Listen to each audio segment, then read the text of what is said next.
आगे आगे इस वीडियो में हम पढ़ेंगे कि वाच्य परिवर्तन में कृतवाच्य से भाववाच्य बनाना। कृतवाच्य मतलब क्या होता है, जो जिसमें क्रिया जो है वो कर्ता के अनुसार परिवर्तित होगी, ठीक है। और भाववाच्य क्या आता है, जहाँ पे कर्म और कर्ता के अनुसार परिवर्तित ना हो करके हमारी क्रिया भाव के अनुसार परिवर्तित होगी। तो इसी के उदाहरण देखेंगे कि कृतवाच्य से भाववाच्य बनाना है हमें। कृतवाच्य से भाववाच्य बनाना है तो कृतवाच्य से भाववाच्य बनाते समय हमें इन चीज़ों का ध्यान रखना है कि कर्ता के साथ से या के द्वारा जोड़ा जाता है और क्रिया के काल के अनुरूप जाना धातु के रूप लगाए जाते हैं। तो जो जाना धातु है उसके रूपों का उपयोग होगा क्रिया के काल के अनुसार। जाना धातु के रूप का यहाँ पे क्या होगा, रूप बदला जाएगा जाना धातु के अनुसार क्रिया का जो काल हमें वाक्य में दिया गया है उसके अनुरूप। और साथ में कह रखा है यहाँ पे कि जो भाववाच्य की क्रिया है वो हमेशा अन्य पुरुष एक वचन और पुल्लिंग में रहेगी। किसमें बोला कि जो भाववाच्य में क्रिया है वो हमेशा अन्य पुरुष एक वचन और पुल्लिंग, मतलब अन्य पुरुष का एक वचन और पुल्लिंग में ही रहेगी। इस बात का ध्यान रखना है। तो कर्ता के साथ से या द्वारा के द्वारा जुड़ा जाना है। क्रिया के साथ काल के अनुरूप जाना धातु के रूप लगाए जाने हैं और भाववाच्य की जो क्रिया है हमेशा अन्य पुरुष एक वचन और साथ में पुल्लिंग में रहेगी। ध्यान रखना है इन चीज़ों का। तो पढ़ेंगे उदाहरण में। पहले क्या कह रखा है, पहले यहाँ पे कह रखा है मैं नहीं भागता। तो इसको क्या बनाया गया है, मुझसे भागा नहीं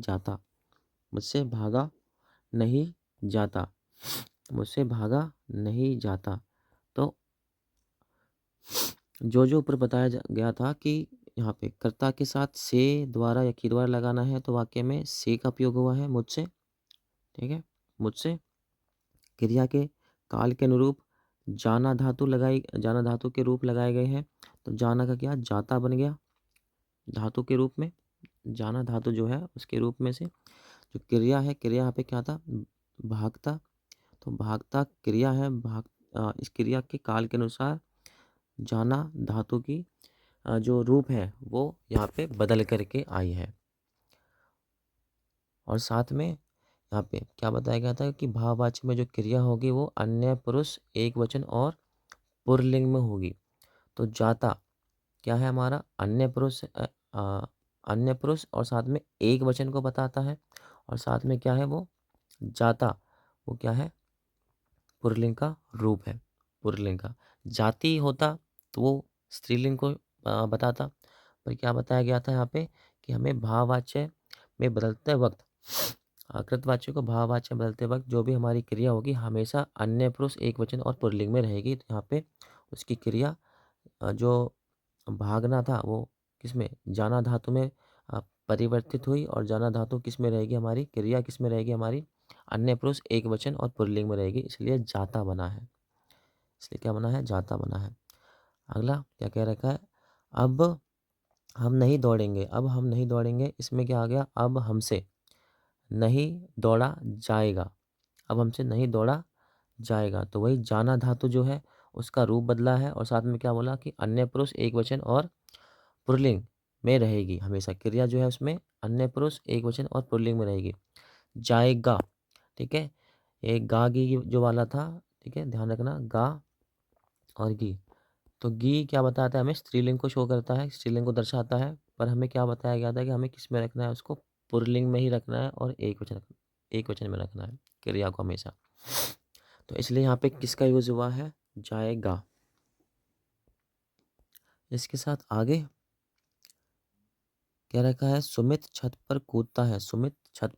तो सुमित से या सुमित के द्वारा छत पर कूदा जाता है। सुमित से या सुमित के द्वारा छत पे या सुमित द्वारा छत पे कूदा जाता है। तो वही यहाँ पे क्रिया के साथ से द्वारा कर्ता के साथ से द्वारा या के द्वारा जोड़ना था। क्रिया के काल के अनुरूप हमें जाना धातु लगानी थी और साथ में भाववाच्य की जो क्रिया है हमेशा अन्य पुरुष एकवचन पुल्लिंग में रहेगी।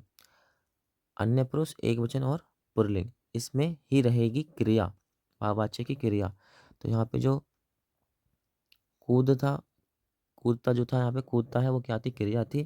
तो वो जाना धातु में बदली और जाना धातु किस में रहेगी हमारी, एक वचन।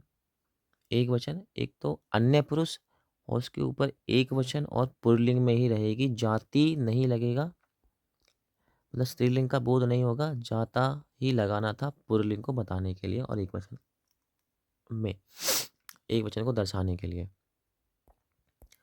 इससे आगे अध्यापिकाएं, अध्यापिकाएं पढ़ाती हैं तो अध्यापिकाओं से पढ़ाया जाता है। अब देखो अध्यापिकाओं, अध्यापिकाओं से क्या चलता है पता, स्त्रीलिंग की बात हो रही है लेकिन वहाँ पे जो क्रिया है उसमें हमें पुल्लिंग ही बनाना था, एक वचन पुल्लिंग, इसलिए क्या लगा वहाँ पे जाता, क्योंकि धातु कौन सी लगानी है, हमें जाना धातु लगानी है क्रिया के काल के अनुसार। इसलिए यहाँ पे क्या लगा, अध्यापिकाओं से पढ़ाया जाता है, अध्यापिकाओं के द्वारा पढ़ाया जाता है, ये भी बना सकते हो आप। तो ध्यान ये रखना है कि जो जाना धातु है वही लगानी है हमें क्रिया के काल के अनुसार, और भाववाच्य में जो क्रिया होगी हमेशा अन्य पुरुष एक वचन और पुल्लिंग में रहेगी। इन चीज़ों का ही ध्यान रखना है। अगला, सीमा सोई तो सीमा से सोया गया या सीमा के द्वारा सोया जाता है।